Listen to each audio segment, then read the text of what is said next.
자, 그럼 이제 나머지 세 가지가 너무나 궁금합니다. 이 나머지 세 가지도 좀 설명해 주시기 바랍니다. 예, 이 영조가 이 어제무렵을 통해 언급한 자신의 네 번째 업적은 사즉 복고 비류 개한이라 네. 즉 옛 제도를 회복한 복고로 네. 연호비들이 여요로워졌다라고 하는 건데 영조 50년인 1714년에 국가나 관공서에 소속된 종의 공역을 감면하게 한 일을 말합니다. 이 공역은 일종의 국가에 대한 백성의 의무라고 할 수 있는데요. 네네네. 남자에게는 공역이 있지만 여자에게는 없기 마련인데 그렇죠. 당시 노비에게만은 남녀 모두에게 공역을 부과하고 있었죠. 영조는 여종에게 공역을 요구하는 거는 중국에도 없고 네네. 지금 조선에만 있는 것이라면서 네. 이를 예전대로 바로 잡는다고 한 거죠. 오. 알려져 있다시피 영조의 생모인 숙빈 최 씨가 네. 원래 무술이 출신이었던 게 예. 아마 영조가 이런 정책을 펴는 배경이 되었던 것 같아요. 그리고 다섯 번째는 오즉 서중 자광후초라 서얼들의 청직 등용은 유자광 이후 처음이네라는 의미인데요. 네.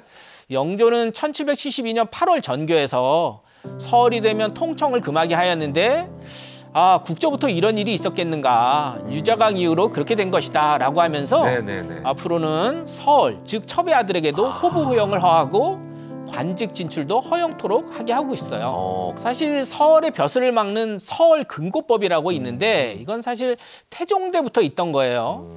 여기서 영조가 근데 유자광을 언급한 건 되게 유자광이 예종 때 남이 장군을 죽게 한 일이라든가 네. 연산군 때 이제 김종직을 부관 참시한 무호 사활을 주도한 일로 해서 살인들의 이제 공적이 돼 있어가지고 네네.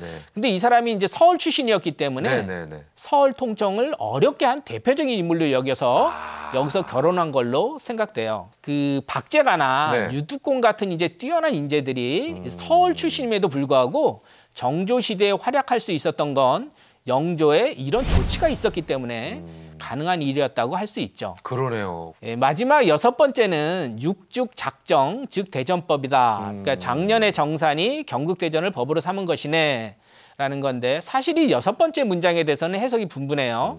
이 경국대전을 현실에 맞게 정리한 속대전을 편찬한 일을 내세운 것이라고도 하고 또 1750년 4월 17일 승정원 일기를 보면 네. 여기 이제 경국대전 이푸조를 적자가 없으면 서얼이 가문을 잇는다고 해석한 일을 들어가지고 네. 후궁의 자손으로 국왕이 된 영조 자신의 입장을 반영한 거라고도 해요. 또 영조가 이제 환모를 폐지하면서 경국대전법을 따랐다고 한 말을 들어서 환모의 폐지로 해석하기도 하고요. 환모는 그러니까 환곡, 예. 그러니까 춘궁기에 빌린 다음에 추수 후에 갚는 곡식이 네. 세와 쥐에 의해 훼손될 걸 가정해서 예. 10%를 더 받는 제도인데요.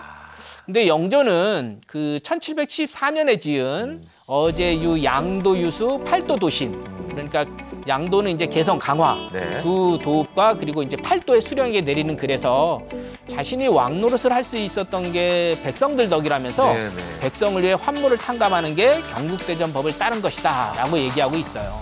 이렇게 쭉 설명을 듣다 보니까요. 영조가 진짜로 백성들의 입장에서 백성의 마음을 많이 살피는 그런 정책을 많이 펼친 임금이었다는 생각이 드는데요.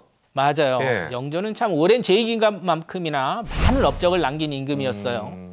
이 정치적으로는 1744년에 국조 소고례를 편찬해서 의례를 정비했고 경국대전을 현실에 맞게 정리한 이제 속대전을 만들어서 또 법전을 정비했죠. 네.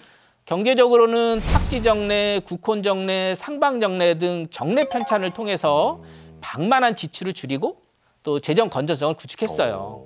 또 군사적으로는 도성수비 체제를 마련한 수성유능을 펴내기도 했죠. 예. 또 백성들의 어려운 형편을 살피고 그 목소리를 듣고자 노력한 왕이기도 했는데요. 네. 신문고 제도를 부활시켜서 백성들의 억울함을 임금에게 직접 알리도록 했고 네.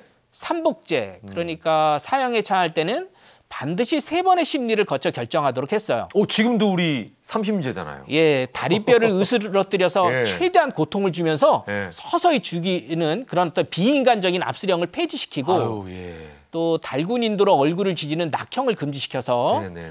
되게 이제 가혹한 방법보다는 이제 폐단을 근본적으로 계약하는 정책을 펴려고 했어요. 네.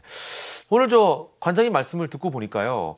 영조가 직접 남긴 어제를 통해서 임금 영조를 다시 한번 이렇게 우리가 들여다보니까 완전 새로운 각도에서 보는 느낌이 드는데요.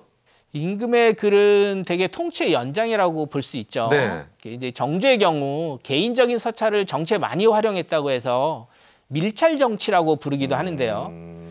이에 비해서 영조는 자신의 의도를 드러낸 글을 수시로 간행 반포하는 독특한 창작 방식을 수행했길래 네.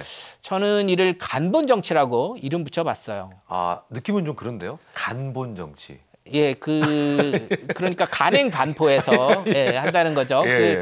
이 조선은 조선왕조실록이나 승정원 일기 같은 이제 역사 기록을 비롯해서 네네. 의궤 그리고 등록 같은 수많은 기록물을 남긴 기록의 나라라고 할 수 있는데요. 여기에 임금이 직접 남긴 어제라는 기록을 추가한다면 영조의 일생과 통치 철학은 물론 당시 역사에 대해서도 우리가 더 많은 걸 이해할 수 있을 겁니다.